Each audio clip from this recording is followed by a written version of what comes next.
No, I mean, it's terrible scheduling for everyone. Don't you guys feel disrespected by that? I mean, as you know, as someone who works in football, as someone who plays in football, that's a terrible idea to put everything on the same day, in every way, especially. I mean, obviously, there's two other finals going on, but this is the World Cup final.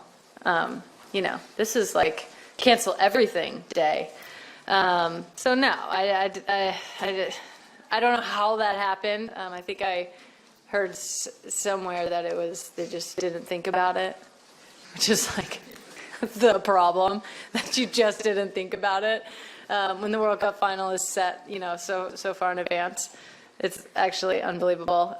So no, I don't think that we feel the same level of respect, certainly that FIFA has for the men and just in general.